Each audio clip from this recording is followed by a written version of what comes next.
So thank you very much everybody for coming here.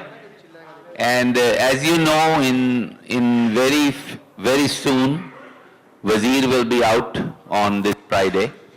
So we are here. I think most of you have seen a lot of film.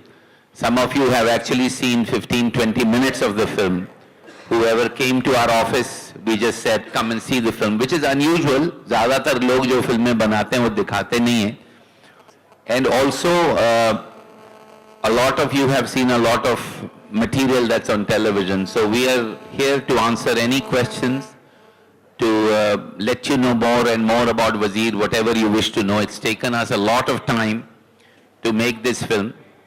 4-5 साल लिखने को लगे, फिर हिंदी में 2 साल और लगे लिखने को. Like he said, it's been a long journey.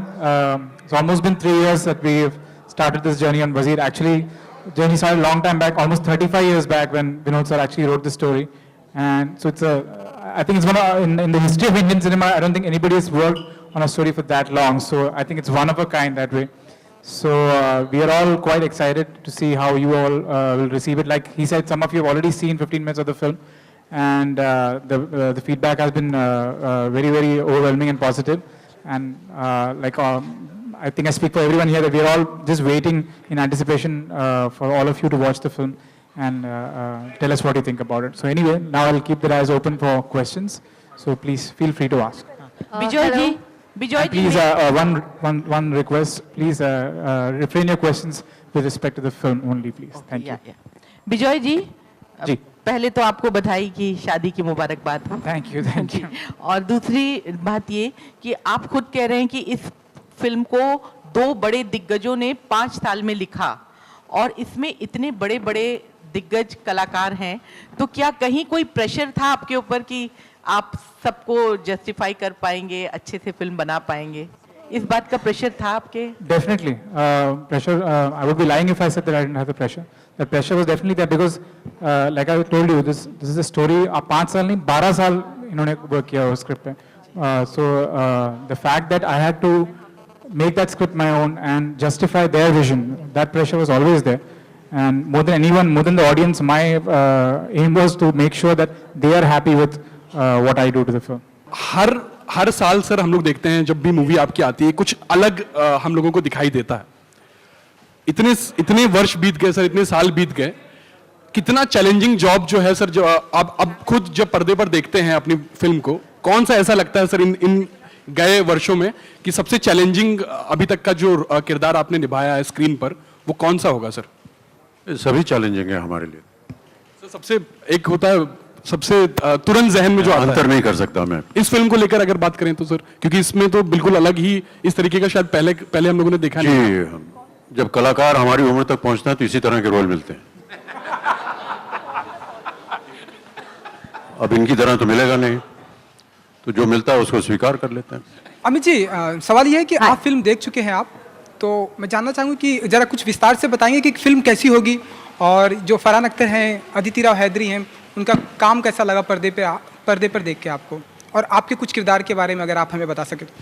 मेरा किरदार है एक कश्मीरी पंडित जो कि दिल्ली में रह रहा है. उनका नाम है ओमकार नाथ धर, और किन्हीं परिस्थितियों की वजह से, एक दुर्घटना की वजह से उनकी टांगें कट जाती हैं, और इनकी मुलाकात होती है, या कहा जाए कि ये 2 ऐसे शख्स हैं इस फिल्म में जिनकी जो परिस्थितियां वो एक जैसी हैं, और किस तरह ये दोनों शख्स मिलते हैं, लेकिन जो वो समाधान ढूंढ रहे हैं और जो मैं समाधान ढूंढ रहा हूँ वो एक है, और किस तरह ये दोनों मिल करके उस चरम सीमा तक पहुंचते हैं, ये कहानी है हमारी. अमित जी, कल जया जी ने भी फिल्म देखी, तो आप कुछ बताना चाहेंगे कि उनकी तरफ से क्या रिएक्शन था, क्योंकि आजकल उन्हें कोई फिल्में जल्दी पसंद नहीं आती हैं, तो आप कुछ फिर से बोलिए, सुनाई नहीं दे रहा भाई साहब. कल जया जी ने भी कल ये फिल्म देखी. हाँ जी. आप से कुछ बातें हुई या उनका कुछ रिएक्शन था? भाई साहब मेरी पत्नी है, बातचीत तो होगी ही. फिल्म के बारे में कुछ बातें हुई, वजीर फिल्म के बारे में कहना क्या चाह रहे हैं? आपका किरदार उनको कैसा लगा, क्योंकि आजकल उन्हें कोई फिल्में पसंद नहीं आती है जल्दी. जी, वो एक बार नहीं, वो 2 बार देखने गई है.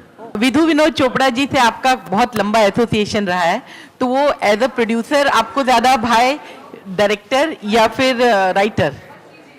पहले तो ये हमारे मित्र बने, और उसके बाद जब ये इंस्टीट्यूट से निकले थे तो इन्होंने एक फिल्म बनाई थी, उस समय इन्होंने मुझे दिखाई जी और मैंने इनसे कहा कि मैं आपके साथ काम करना चाहूँगा। 40-45 वर्ष लग गए, उसके बाद इन्होंने मुझे काम दिया है। और एज ए प्रोड्यूसर, एक निर्देशक और निर्माता के तौर से तो इनकी खूबियाँ आपके सामने हैं, कई इनकी फिल्में आपने देखी हुई हैं। लेकिन इनके साथ जब मैं पहली बार काम करने जा रहा था तो इनके साथ एक महिला थी जिन्होंने काम किया हुआ था फिल्म में, अभिनेत्री। उन्होंने कहा आप इनके साथ काम करने जा रहे हैं। एक्चुअली 2 महिलाएं थी जिन्होंने मुझे चेतावनी दी। एक महिला ने कहा कि आप जा रहे हैं वहाँ काम करने इनके साथ, इससे बेहतर प्रोड्यूसर आपको नहीं मिलेगा। वो आपकी इतनी देखरेख करेंगे, इतना ख्याल रखेंगे आपका। और दूसरी महिला ने कहा कि आप जा रहे हैं, कब जा रहे हैं आप? मैंने कहा जी मैं कल जा रहा हूँ। ठीक है, परसों आपसे मैं वापस मिलूंगी क्योंकि आप परसों वापस आ जाएंगे। ये मत पूछिए कि वो महिलाएं कौन हैं। साल की सबसे पहली फिल्म और सबसे बड़ी फिल्म कही जा सकती है, उसके लिए थोड़ा प्रेशर है एक्चुअली कि people are looking forward. And what was the reason to show like a large portion of the film actually, you know what was it? देखिए आजकल क्या है कि जो फिल्म मार्केटिंग हो गई है वो मॉल में जाके नाचना, अलग अलग शोज पे जाके नाचना हो गई है। क्योंकि अगर आप नाचेंगे नहीं तो लोगों को पता ही नहीं चलता आपकी फिल्म रिलीज हो रही है। अब हम जहां से हैं हमको ये बहुत अजीब लगता है कि हम बच्चन साहब से कहेंगे भैया मॉल में जाके नाच लो, हमसे नहीं होता। तो हमारे पास एक ही रास्ता है कि जो हमारा काम है वो हम दिखा रहे हैं आपको। कल हम पहली बार, शायद ऐसा होता नहीं इंडस्ट्री में, कि जो प्रोग्रामर्स हैं 60-70 जो पूरे हिंदुस्तान में सिनेमा चलाते हैं, उनको हमने कहा ये आप देख लीजिए फिल्म। तो कुछ लोग तो अचंभे में आके पूछ रहे कितने मिनट दिखा रहे हैं। हम बोले सर हम पूरी फिल्म दिखा रहे हैं, आप देख लीजिए, अच्छी लगेगी तो बहुत अच्छा है, नहीं लगेगी तो भी हमने तो अपनी पूरी मेहनत की है। मेरा क्वेश्चन आपसे है। Happy new year to everybody. Happy new year to you. Sir, Amit ji से आप जब you are doing this movie, तो व्हाट वाज योर एक्सपीरियंस? जैसे अमित जी का डायलॉग था दीवार में, मेरे पास माँ है, तो क्या आपका डायलॉग होगा ये शुरुआत नई साल की के मेरे साथ अमिताभ जी हैं? मेरा ये मानना है कि इनके फिल्म इंडस्ट्री के आने के बाद जितने भी लोग आए हैं उन सब ने बहुत ने ज़्यादा हद तक, कुछ ने कम हद तक, जो भी हो, प्रेरणा ली है इनसे, इंस्पिरेशन ली है इनसे। इनकी वजह से ये सोचा है कि मुझे भी फिल्मों में काम करना है, कुछ ढंग का काम करना है। ये सारी चीज़ें हैं। I am one of that generation, I think all of us are. So to be working with him, इनके साथ काम करना is really a blessing, you know, apart from the fact that I have great admiration for his work and love for him as a person, just to see him working up close and personal, to be able to share that experience, something that he loves doing, which is acting in films. To be in films is something I love doing too. So to be able to share that with somebody who you've admired all your life is a very, very special experience. दरअसल ये कहना आवश्यक होगा कि इस film का जो शीर्षक है वो वज़ीर है, और जैसा कि आप जानते हैं ये वज़ीर शतरंज के खेल के साथ जुड़ा हुआ है। शतरंज जो है ये केवल एक खेल के तौर पर ही नहीं है फिल्म में, और मेरा ऐसा मानना है, बहुत से लोग कल जिनके साथ में मिला था उनको भी मैंने बताया था कि ये खूबी इस स्क्रिप्ट की ये है कि किस तरह इस खेल को हम कहानी के जीवन में भी उससे प्रवेश दिया है। और इसमें एक प्यादा भी है, एक हाथी भी है, एक घोड़ा भी है, एक राजा भी है और एक वजीर भी है। बहुत ही खूबसूरती से किस तरह इस कहानी को इन चीज़ों में पिरोया है, ये खूबी है इस स्क्रिप्ट की। अब जब आप फिल्म देखेंगे तो आपको पता चलेगा कि मैं क्या कह रहा हूँ, क्योंकि इससे ज़्यादा अगर मैं कहूँगा तो आपको कहानी बतानी पड़ेगी, वो नहीं कह सकता मैं। हेलो फरहान साहब, मेरा एक क्वेश्चन आपसे है कि सर पहले की जो फिल्में होती थी उसमें जो एक्टर्स होते थे या एक्ट्रेसेस होते थे वो कोई तैयारी नहीं करते थे, मतलब उनके लुक वही रहते थे जो फिल्म में। लेकिन सर अब जितनी भी फिल्में आती हैं उसमें एक्टर्स बाल लंबे कर लेते हैं, मूछें बढ़ा लेते हैं या कटवा लेते हैं, दाढ़ी बढ़ा लेते हैं। तो सर ऐसा अब क्यों हो रहा है कि मतलब कि एक्टिंग में उतनी दम नहीं रही है कि सर नहीं, एक तो मैं वहाँ पर पहले था नहीं टू नो कि सर, पहले कैसे हुआ करता था। जो भी फिल्में हैं नहीं, मतलब बहुत सारी फिल्में थी जहाँ पर एक्टर्स एक्ट्रेसेस ने अपना लुक चेंज किया है पहले भी, ऐसा नहीं कि ऐसा नहीं हुआ है। मगर अब एक ऐसा वक्त है जो शायद लोग कम फिल्में करते हैं एक साथ, तो आपको ज़्यादा वक्त मिलता है कि आप अपना होलिया बदल सकें। तो अच्छी बात है अगर आप अपने आप को और भी जैसे कहते हैं झोंक दें अपने कैरेक्टर में, तो it's a good thing. Sir ये चेंजेस पर्सनल लाइफ में भी आती हैं, जैसे आप एक कॉप का रोल कर रहे हैं या डॉक्टर का रोल कर रहे हैं, तो पर्सनल लाइफ में भी आप डॉक्टर या कॉप हो जाते हैं? नहीं, तो सर तो सर कैरेक्टर अगर कोई इमरजेंसी है तो मैं किसी का फोन नंबर दे दूंगा जो जानता है क्या करना है, कहाँ जाना है। मैं वहां नहीं पहुंचूंगा, डोंट वरी, सब मुझ पे छोड़ दो। इन्हें दवा की नहीं दुआ की जरूरत है। क्या आपको लगता है कि ये ऑस्कर की नेक्स्ट एंट्री होगी? फिल्म ऑस्कर्स के लिए ये नेक्स्ट एंट्री होगी? देखिए, मैं आपको एक बात क्लियरली बताना चाह रहा हूं। जब मुझे कोई पीके में कहता था कि 300 करोड़ करेंगे, 400 करेंगे, मैं बिल्कुल उस बात में बिल्कुल विश्वास नहीं करता। मैं किस बात में विश्वास करता हूं कि हमने ये फिल्म 1 साल एडिट की है। हमने पीके जून से 6 महीना डिले कर दी थी फिल्म, क्योंकि हमको लगा कि इस पे और काम है। हम आपको एक बात बता सकते हैं कि ऐसी फिल्म इस जॉनर में आपने नहीं देखी होगी। ये मैं आपको लिख के दे सकता हूं। ये कहां जाएगी, क्या होगा, उससे हमारा कोई ताल्लुक नहीं है। हमारा सिर्फ एक ही काम है, और सबका यह कि हम आपको अपना बेस्ट काम करके दिखाएं, जो हमने कर दिया। ये फिल्म कहीं ना कहीं अंतर्राष्ट्रीय आतंकवाद के बैकड्रॉप को भी एक तरह से छूती है। हाल फिलहाल पठानकोट में भी हमने देखा एक तरह का इंसिडेंट। जब फिल्म 40 वर्षों का सफर तय करती है और एक फिल्म इंग्लिश में बनी है, तो क्या कोई ऐसी घटना जो लेखक के बतौर आपके जहन में चिपक कर रहेगी वजीर को लिखते वक्त, कि आपने, क्योंकि फिल्म का बैकड्रॉप दिल्ली में भी सेट है? मैं ये एम्फसाइज करना चाहूँगा कि ये फिल्म एक एंटरटेनिंग फिल्म है, और वो इन चीज़ों से इतनी जुड़ी नहीं है जितना आप सोच रहे हो। और इस बात पे आप विश्वास कर लीजिए, मैं आपको बहुत नेकी से ये बता रहा हूँ कि ये दोस्ती के बारे में ये फिल्म, एक अंग्रेजी में वर्ड है मैकगैफिन, तो वो जो एलिमेंट हमने यूज किया है, that's a MacGuffin. It's not directly concerned with the film, it's a film of friendship, and I absolutely repeat that. As far as the seed of the film, Vinod will tell you a little more about it, but as I told you, I had the privilege of listening to this idea when I first met him in my life in 1994. So that was 21 years ago.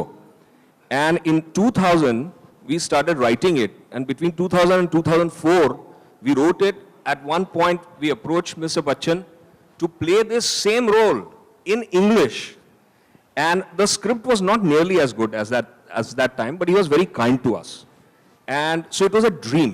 It was a dream to work with him, and subsequently it was beautiful that a thinking actor like Farhan came on board, and also a director, so he had some scripting suggestions, so the script just kept getting richer, and Bijoy's visual expertise came in. This mesmerizing young lady has done absolute wonders. So it's a genre which is not what you're saying. It's exactly what Farhan said. It's a wholesome entertainer. ये सभी जितने दिग्गज कलाकार हैं या शख्सियत हैं, इन सभी को आपने देखा होगा। जब इनके साथ काम करते हैं तो किस तरह का, मतलब वो फैन मोमेंट भी था कभी कभी? कभी कभी नहीं। First I'd like to wish everyone a really happy new year. और आपका न्यू ईयर और खुश बनाने के लिए प्लीज़ आप 8 जनवरी को जाके वजीर देखिए। बट मैं ये बोलना चाहूँगी फॉर मी एकदम ये प्रिविलेज था to be around people who जिनके लिए इतना रिस्पेक्ट होता है। एक blessed feeling you feel I felt very blessed to just be a part of a project like this, to have been picked for a project like this, to have spent every moment that I spent with Mr. Bachchan, with Farhan, with Vinod sir, Bijoy, Abhijat Joshi, every person associated with this film is really amazing, and for me it was that. And मैं हमेशा ये सोचती हूँ कि जब मुझे लोग पूछते हैं कि कैसा था, मुझे हमेशा लगता है, मुझे एक्चुअली फूलिश लगता है कि मैं मिस्टर बच्चन के बारे में क्या बोलूँ, जो पर मुझे ये भी लगता है कि एक जो पर्सनली वो आपसे कनेक्ट करते हैं, that is something that I will never forget. और उनकी आंखों में जो हमेशा एक चमक होती है, that is something that I will always keep with me. And पहले तो आपने कभी ये कहा नहीं मुझसे।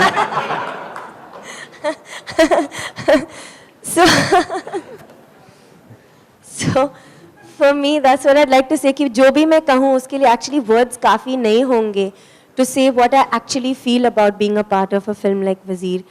And I feel that for every girl or every actor who wants to be a part of the industry and has dreams, I'd like to tell them that dreams do come true, and I know that they do with this experience. Amit ji, आप किसी भी बात का जिक्र करें या कोई भी बात आपसे पूछी जाए, आपका कुछ भी कहना बहुत मायने रखता है। और मुझे मालूम है कि आप अपने ही अंदाज में लोगों को निपटा देते हैं, लेकिन फिर भी आपसे जानना चाहूंगा सेंसर बोर्ड को लेकर जो बदलाव हुए हैं उसमें आपकी क्या राय है? आप कितना सही समझते हैं कदम श्याम बेनेगल जी का आना?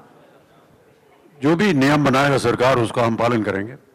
ये भी सरकार ने ही बनाया उनको ना, तो हम देखते हैं अब वो क्या बनता है। इंडस्ट्री के दो दिग्गजों को इस तरीके से लड़वाना, नहीं लगता आपको कि सरकार को ये उन्होंने कुछ गलत किया है? किसको लड़वा दिया? मतलब दो लोगों को दिलवाले को और उसको? एक दूसरे के सामने खड़ा करवा दिया। दोनों ही दिग्गज हैं। प्रहलाद जी भी अपनी तरफ ये तो सरकार नियंत्रित करेगी कि क्या करना चाहिए।